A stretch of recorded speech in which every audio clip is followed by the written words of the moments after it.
शुरू है उस बाबरकत नाम से जो तमाम मखलूक़ात के लिए बड़ा ही रहीम और करीम है। आज बनाएंगे जी हम फ्रूट चाट। फ्रूट चाट डिफरेंट वे से बनाई जाती है, हर एक का बनाने का तरीका अलग अलग है। आज मैं अपने तरीके से फ्रूट चाट बनाऊंगी और इंशाअल्लाह ताला आप मुझे अप्रिशिएट ज़रूर करेंगे।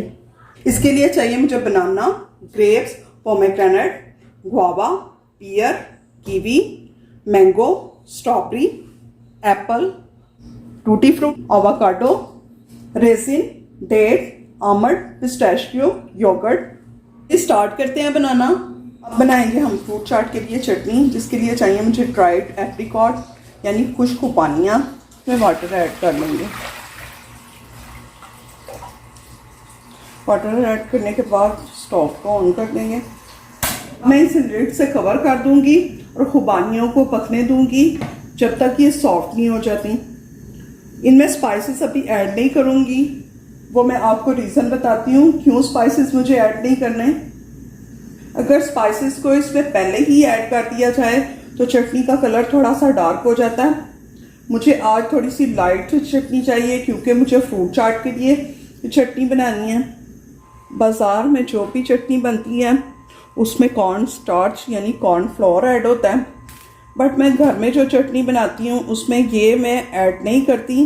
वो इसलिए कि उन्होंने तो सेल करना होता है, उन्होंने मटेरियल को बढ़ाना होता है। जो दही भल्लों के लिए चटनी बनती है उसमें ड्राइड प्लम और ड्राइड एप्रिकॉट दोनों इस्तेमाल होते हैं, लेकिन जो फ्रूट चाट के लिए चटनी बनती है उसमें सिर्फ और सिर्फ ड्राइड एप्रिकॉट इस्तेमाल की जाती हैं।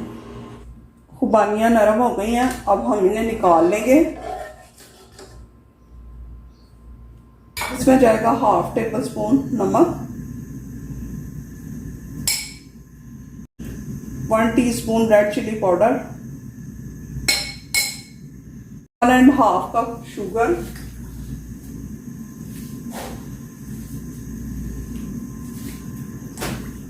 अब इसे लिड से कवर कर देंगे। इसे तकरीबन 15 मिनट के लिए पकने देंगे। आप पल्प को और गुठलियों को अलग कर लेंगे। ये देखिए कितना इजीली अलग हो रहे हैं। 15 मिनट हो गए हैं, अब हम इसे उतार लेंगे। मैंने इसलिए पानी को पकाया ताकि मिर्चों का कच्चापन ख़त्म हो जाए। अब स्टोव को कर देंगे बंद। मैंने इसलिए पानी को पकाया ताकि मिर्चों का कच्चापन ख़त्म हो जाए।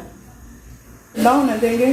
पानी ठंडा हो जाएगा तो हम खुबानियों को और पानी को मिक्सअप करते हुए ब्लेंड कर लेंगे। अगर कच्चे पानी में खुबानियों को डाल के ब्लेंड करेंगे तो चटनी जो है वो ज़्यादा दिन चलेगी नहीं, ख़राब हो जाएगी। इसे ब्लेंडर में डाल लिया, अब इसे ब्लेंड कर लेंगे। फर्स्ट ऑफ ऑल हम अनार को कट करेंगे यूँ टॉप से और बॉटम से। अब ये स्टॉक की नीचे वाली साइड जो है सेंटर में से इसे रिमूव कर देंगे।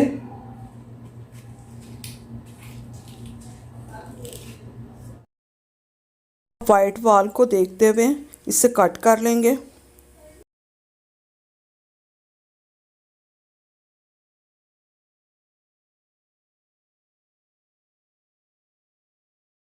फिर यूँ इसे खोल लेंगे।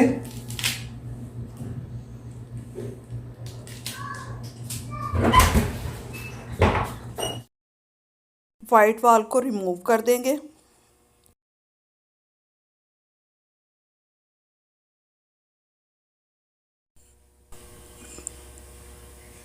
नाइफ के हैंडल से इसे हिट करेंगे और सारे दाने निकल जाएंगे। वो एप्पल कटर से इसे कट कर लेंगे इस तरह से। इजीली इसके स्लाइसेस हो जाते हैं और आसानी से सीड्स वाला जो हिस्सा है वो अलग हो जाता है। हम एप्पल को स्मॉल स्लाइसेस में कट कर लेंगे।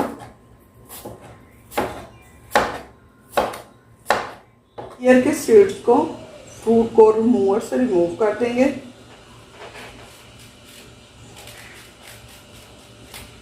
इस तरह से अब हम इसके पीसेस कर लेंगे इस तरह।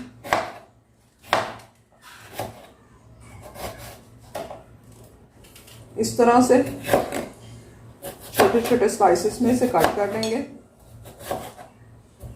एयर टाइट फूड स्टोरेज में इन्हें डाल देंगे। ये मैं ऐसा इसलिए करती हूँ क्योंकि ये हवा से एप्पल और पियर जो होती हैं वो काली हो जाती हैं। ये अगर आपके पास ये बॉक्स नहीं है अवेलेबल, आप प्लास्टिक रैप से इसे कवर भी कर सकते हैं। एक स्ट्रेनर ले लेंगे और ऑरेंज को स्क्वीज कर लेंगे।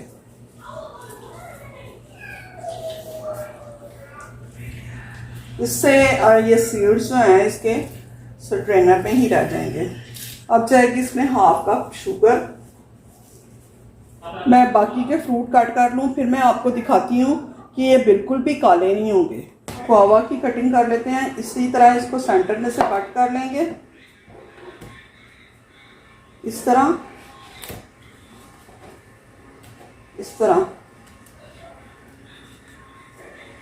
स्पून से इसके सीड्स रिमूव कर देंगे क्योंकि फ्रूट चाट में अमरूद के सीड्स जो होते हैं वो अच्छे नहीं लगते। इस तरह उसकी स्टॉक वाली साइड को कट कर लेंगे, इस तरह।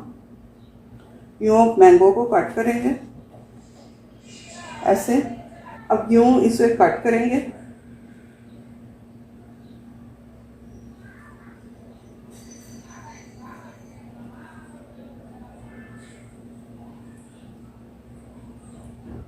इस तरह से। Now we will scoop it with spoon, इस तरह से। मैंने आवाकाडो को 2 हिस्सों में कट कर लिया। अब गुठली को निकाल लेंगे, ये इजीली निकल जाती है। अब हम नाइफ से कट लगाएंगे इस तरह।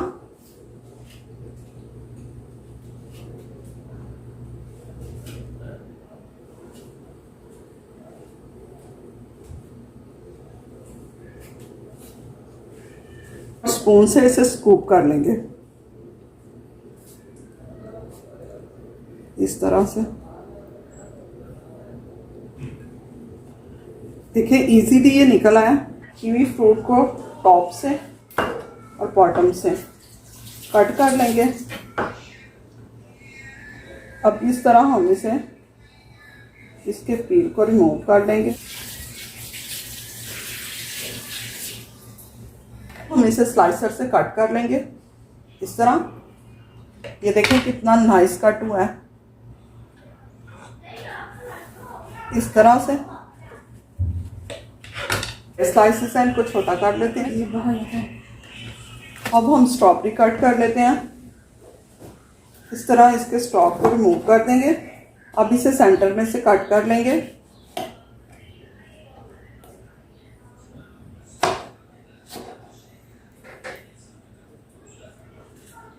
ये थोड़ी सी बड़ी है, इसे यूं कट लगा लेते हैं, इस तरह कट कर लेंगे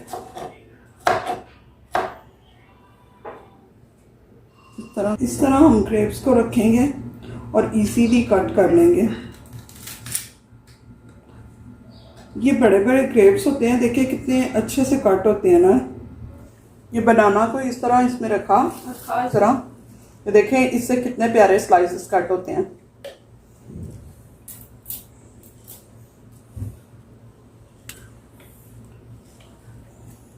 अब हम आमंड को और पिस्ताशियो को ग्रेट कर लेते हैं।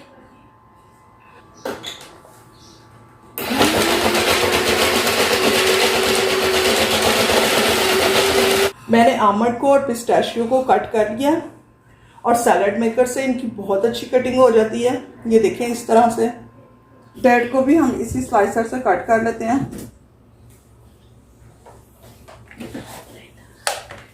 रोटी को कट कर लेते हैं। ये बड़े बड़े पीसेस होते हैं, इसको थोड़ा सा छोटा कर लेते हैं हम।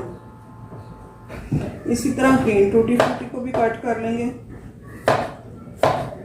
अब हम योगर्ट को ब्लेंड कर लेते हैं और इसे ओनली 1 मिनट के लिए हम ब्लेंड करेंगे। अगर ज़्यादा करेंगे तो पतला हो जाएगा। अब सारे फ्रूट को मिक्स कर लेते हैं। ये जो फ्रूट चाट बनती है ये चाहे 5 घंटे भी आप रखें ना तब भी काली नहीं होती।